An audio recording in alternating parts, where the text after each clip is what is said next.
जय सिया राम।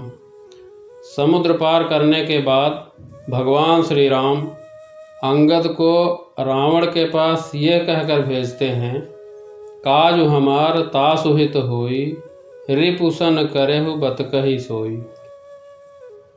अर्थात मेरा काम भी हो जाए और दुश्मन की भलाई भी हो जाए, इस प्रकार रावण से बात करना।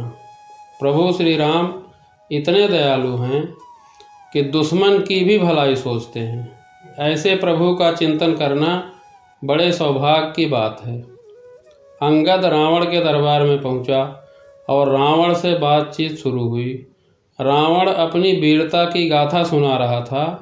तब अंगद कहते हैं, सिंधु तर्यो न को बनरा, तुम पे धनु रेख गई न तरी, बांधोई बांधत सोन बध्यो, उन बारिधि बांधि के बाट करी।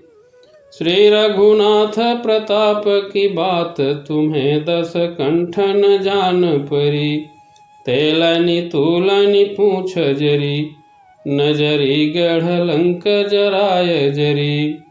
सिंधु तर्यो न को बनरा, तुम पे धनु रेख गई न तरी, बांधोई बांधत सोन बध्यो, उन बारिधि बांधि के बाट करी। श्री रघुनाथ प्रताप की बात, तुम्हें 10 कंठन जान परी, तेलनी तूलनी पूछ जरी, नजरी गढ़ लंक जराय जरी।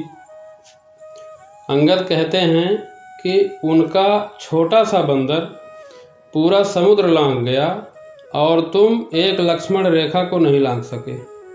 उन्होंने समुद्र बांधकर रास्ता बना दिया, तुम्हारे तेल और कपड़ा से तुम्हारी पूरी लंका जला दी और पूंछ भी नहीं जली। इसके बावजूद भी अभी तुमने भगवान राम की पहचान नहीं हुई। ऐसी बात करते हुए अंगद रावण से कहता है, तुम तो मरे हुए हो और मरे हुए को मारने से क्या लाभ। रावण बोला, मैं तो जीवित हूँ, तुम मुझे मरा हुआ कैसे कह रहे हो। अंगद ने कहा, सिर्फ सांस लेने वाले को जीवित नहीं कहते, सांस तो लुहार की धौंकनी भी लेती है, तो क्या वह जीवित है। तब अंगद ने रावण को 14 प्रकार की मृत्यु बताई, जैसा श्री रामचरितमानस में लिखा है, कौल काम बस कृपिन विमूढ़ा, अति दरिद्र अजसी अति बूढ़ा, सदा रोग बस संतत क्रोधी, विष्णु विमुख श्रुति संत विरोधी, तनु पोषक निंदक अघखानी, जीवित सब सम 14 प्राणी। पहला, काम बस। जो व्यक्ति अत्यंत भोगी हो, काम वासना में लिप्त रहता हो, जो संसार के भोगों में उलझा हुआ हो, जिसके मन की इच्छाएं कभी खत्म नहीं होती, जो प्राणी सिर्फ अपनी इच्छा पूर्ति के लिए जीता हो, हमेशा भोग विलास की बात करने वाला और अध्यात्म से दूर रहने वाला व्यक्ति मृत समान ही है, उसे मरा हुआ ही समझना चाहिए। दूसरा, वाम मार्गी। जो व्यक्ति पूरी दुनिया से उल्टा चले, जो संसार की हर बात के पीछे नकारात्मकता खोजता हो, नियमों परंपराओं और लोक व्यवहार के खिलाफ चलता हो, वह वाम मार्गी कहलाता है। जो ईश्वर के अस्तित्व को नकारता हो, ऐसे काम करने वाले लोग मृत समान माने गए हैं, उसे मरा हुआ ही समझना चाहिए। तीसरा, कृपिण। अति कंजूस व्यक्ति भी मरा हुआ ही होता है। जो व्यक्ति धर्म कार्य में पैसा खर्च न करे, गरीब अथवा असहाय की मदद न करे, दान करने से बचता हो, हमेशा अपने पैसे का ध्यान करता हो, ऐसा व्यक्ति भी मरा हुआ ही होता है, उसे मरा हुआ ही समझना चाहिए। चौथा, विमूढ़ यानी मूर्ख। अत्यंत मूर्ख व्यक्ति भी मरा हुआ ही होता है। जिसके पास बुद्धि विवेक न हो, जो खुद निर्णय न ले सके, यानी हर काम को समझने या निर्णय लेने में किसी अन्य पर आश्रित हो, ऐसा व्यक्ति भी जीवित होते हुए मृतक समान ही है। मूर्ख व्यक्ति अध्यात्म को नहीं समझता, इसलिए उसे भी मरा हुआ समझना चाहिए। 5वां, अति दरिद्र। गरीबी सबसे बड़ा श्राप है। जो व्यक्ति धन, आत्मविश्वास, सम्मान और साहस से हीन हो, अत्यंत दरिद्र भी मरा हुआ ही है। गरीब आदमी को दुत्कारना नहीं चाहिए, क्योंकि वह पहले ही मरा हुआ होता है।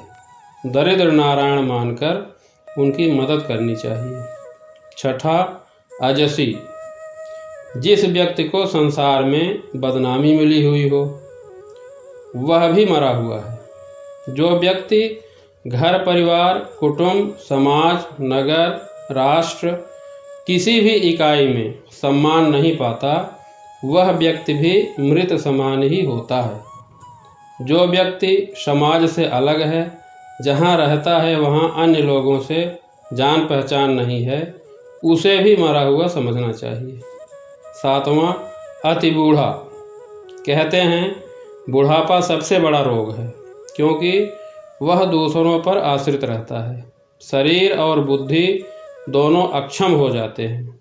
ऐसे में कई बार वह स्वयं और उसके परिजन ही उसके मृत्यु की कामना करने लग जाते हैं, ताकि उसे इन कष्टों से मुक्ति मिल सके। इसलिए ये भी मृतक समान ही है। 8वां, सदा रोग बस। जो व्यक्ति हमेशा रोगी रहता है, वह भी मरा हुआ है। स्वस्थ शरीर के अभाव में मन विचलित रहता है, नकारात्मकता हावी हो जाती है, व्यक्ति मृत्यु की कामना में लग जाता है। जीवित होते हुए भी रोगी व्यक्ति जीवन के आनंद से वंचित रह जाता है, इसलिए वह भी मृतक समान ही है। 9वां, संतत क्रोधी। 24 घंटा क्रोध में रहने वाला व्यक्ति भी मृतक समान ही है। ऐसा व्यक्ति हर छोटी बड़ी बात पर क्रोध करता है। क्रोध के कारण मन और बुद्धि दोनों ही उसके नियंत्रण से बाहर होते हैं। जिस व्यक्ति का अपने मन और बुद्धि पर नियंत्रण न हो, वह जीवित होकर भी जीवित नहीं माना जाता। पूर्व भाव के संस्कार लेकर यह जीव क्रोधी होता है। क्रोधी अनेक जीवों का घात करता है और नरकगामी होता है। 10वां, परमात्म विमुख। जो व्यक्ति परमात्मा का विरोधी है, वह भी मृत समान है।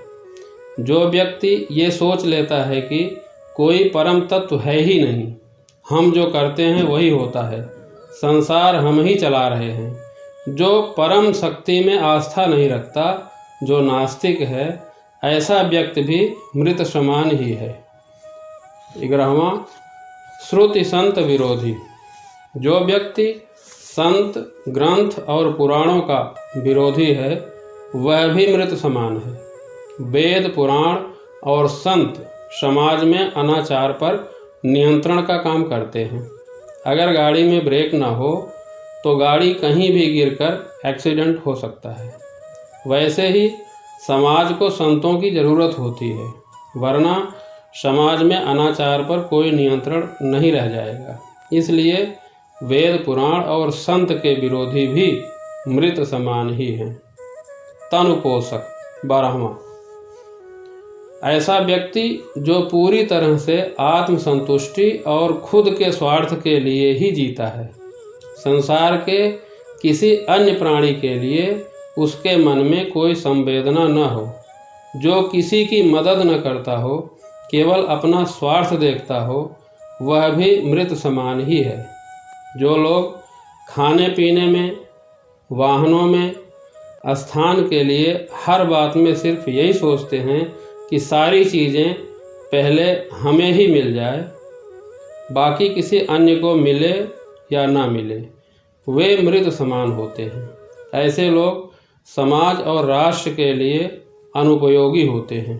शरीर को अपना मानकर उसमें रत रहना मूर्खता है, क्योंकि यह शरीर विनाशी है, नष्ट होने वाला है। 13वां, निंदक।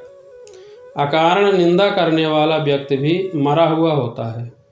जिसे दूसरों में सिर्फ कमियां ही नजर आती हैं, जो व्यक्ति किसी के अच्छे काम की भी आलोचना करने से नहीं चूकता है, ऐसा व्यक्ति जो किसी के पास भी बैठे तो सिर्फ किसी न किसी की बुराई ही करे, वह व्यक्ति भी मृत समान ही होता है। पर निंदा करने से लोक और परलोक दोनों बिगड़ता है। 14वां अगखानी। जो व्यक्ति पाप कर्मों से अर्जित धन से अपना और परिवार का पालन पोषण करता है, वह व्यक्ति भी मृत समान ही है। उसके साथ रहने वाले लोग भी उसी के समान हो जाते हैं। हमेशा मेहनत और ईमानदारी से कमाई करके ही धन प्राप्त करना चाहिए। पाप की कमाई पाप में ही जाती है और पाप की कमाई से नीच गोत्र की प्राप्ति होती है। अतः हर मनुष्य को उपरोक्त सभी 14 दुर्गुणों से यथासंभव दूर रहकर स्वयं को मृतक समान जीवित रहने से बचना चाहिए। धन्यवाद। जय श्री राम।